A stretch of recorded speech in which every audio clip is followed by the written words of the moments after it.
Hai kawan aksi, kamu sudah tahu tentang SPI atau Survei Penilaian Integritas kan? Untuk melihat hasil SPI, kamu bisa akses melalui www.jaga.id. Gulir ke bawah pada layar, lalu masuk ke menu Survei Penilaian Integritas dan klik selengkapnya. Kamu bisa melihat di bawah peta Indonesia terdapat hasil SPI yang berbentuk indeks dari 0 hingga 100. Semakin tinggi nilainya, semakin baik instansi dalam meminimalisir risiko korupsi di tempatnya. Indeks tersebut dikelompokkan ke dalam 3 kategori, yaitu rentan, waspada, dan terjaga. Kita ambil contoh wilayah Provinsi Jawa Timur ya. Rata-rata nilai SPI di Provinsi Jawa Timur 75,33. Sedangkan rata-rata nasional 70,97. Artinya, rata-rata nilai seluruh pemerintah daerah level kabupaten atau kota di Jawa Timur lebih tinggi daripada rata-rata nilai SPI se-Indonesia Raya dan masuk ke dalam kategori waspada. Selanjutnya, yuk kita cek nilai SPI salah satu instansi di Jawa Timur, contohnya Kabupaten Bangkalan. Ternyata nilai SPI tahun 2023 di Kabupaten Bangkalan sebesar 66,37. Setelah tahu nilai SPI-nya, lalu apa yang bisa dilakukan? Kamu bisa lakukan 3 jenis analisis berikut, yaitu analisis skor SPI, analisis komponen SPI, analisis dimensi SPI per komponen. Pertama, kita mulai analisis skor dengan melihat nilai SPI kabupaten tersebut.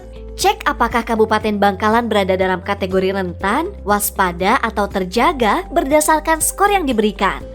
Selanjutnya, lihat tren komponen SPI pada instansi tersebut dari tahun ke tahun melalui grafik yang ada di bawah indeks. Kaji lebih lanjut tiap komponen sebagai dasar penyusunan strategi perbaikan dan peningkatan kinerja.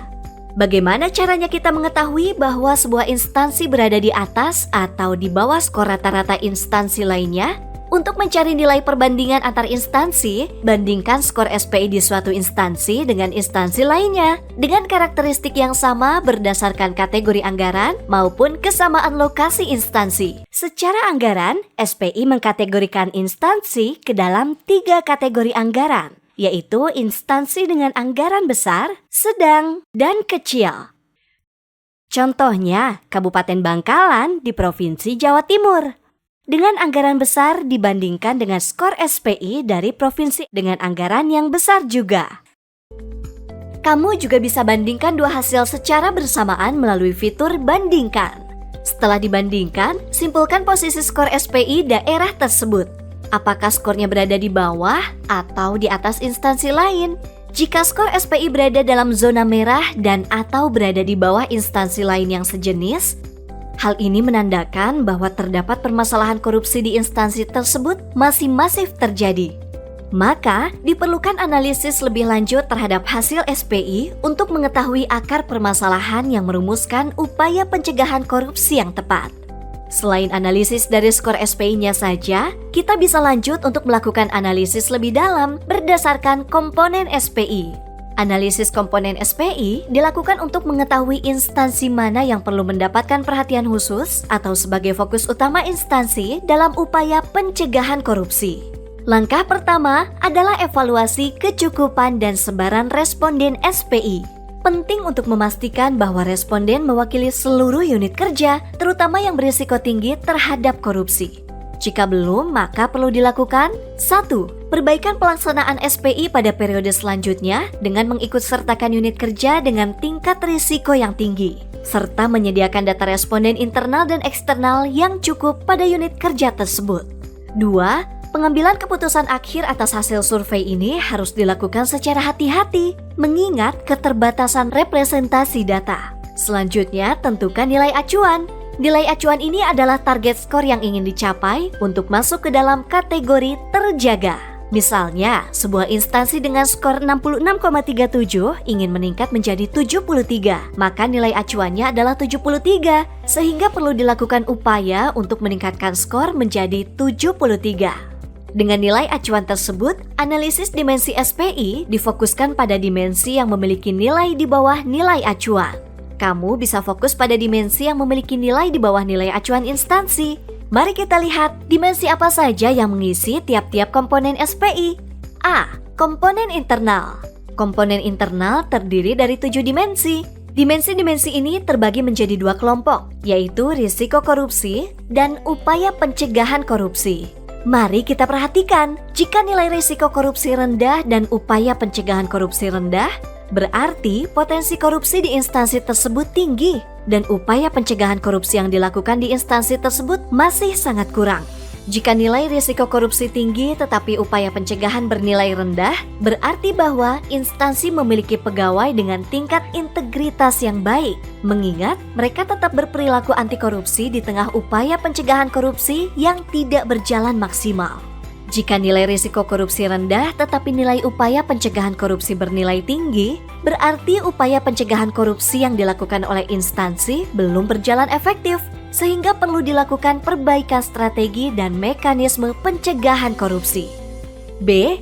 Komponen eksternal. Komponen eksternal terdiri dari 3 komponen, yaitu transparansi dan keadilan layanan, integritas pegawai, dan upaya pencegahan korupsi. Nilai komponen eksternal berasal dari responden, yaitu pengguna layanan unit kerja. Jika komponen eksternal rendah, artinya upaya-upaya perbaikan yang dilaksanakan oleh instansi belum dirasakan manfaatnya oleh pengguna layanan. Oleh karena itu, langkah pertama, instansi harus mengidentifikasi unit kerja yang menjadi sampel penilaian responden eksternal tersebut. Unit kerja dengan nilai rendah atau di bawah nilai acuan berdasarkan penilaian eksternal merupakan fokus utama dalam upaya perbaikan sistem pencegahan korupsi.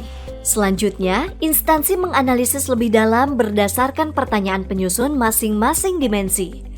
C. Komponen eksper. Nilai pada komponen eksper berasal dari penilaian eksper yang terdiri dari berbagai pihak yang memiliki pemahaman dan pengetahuan yang berbeda terhadap instansi. Eksper terbagi atas 2 kategori dengan jenis penilaian yang berbeda, yaitu pengawasan dan kontrol sosial. 1. Eksper dengan fungsi pengawasan seperti auditor BPK, KPK, Ombudsman memiliki akses secara langsung untuk mengamati dan menilai korupsi serta upaya pencegahan korupsi yang dilakukan oleh instansi berdasarkan pengalaman dan pengetahuan. 2. Eksper dengan fungsi kontrol sosial seperti akademisi dan jurnalis dan lain sebagainya tidak memiliki akses secara langsung untuk melihat, mengamati, serta menilai korupsi dan upaya pencegahan korupsi yang dilakukan oleh instansi, tetapi didominasi oleh persepsi berdasarkan informasi dan pengetahuan. D. Komponen faktor koreksi. Faktor koreksi merupakan pengurang atas nilai dari komponen internal, eksternal maupun eksper. Untuk dimensi nilai faktor koreksi rentang nilai adalah -20 atau maksimum hingga 0. Faktor koreksi terdiri dari 2 dimensi, yaitu kelengkapan data untuk pelaksanaan SPI dan fakta adanya kasus korupsi yang melibatkan oknum staf atau pimpinan institusi. Faktor ini adalah bersifat mengurangi, artinya semakin tinggi nilainya, maka semakin menurunkan nilai akhir skor SPI. Singkatnya, lewat skor SPI, kamu bisa menilai kerawanan korupsi dan memberikan pendapatmu sebagai upaya perbaikan di instansi tersebut. Panduan analisis ini bersifat rekomendatif. Kami mengajak kamu untuk menerjemahkan skor SPI sesuai dengan kebutuhan masing-masing ya. Buktikan peranmu dalam pencegahan korupsi. Cegah korupsi dari ujung jari lewat jaga.id.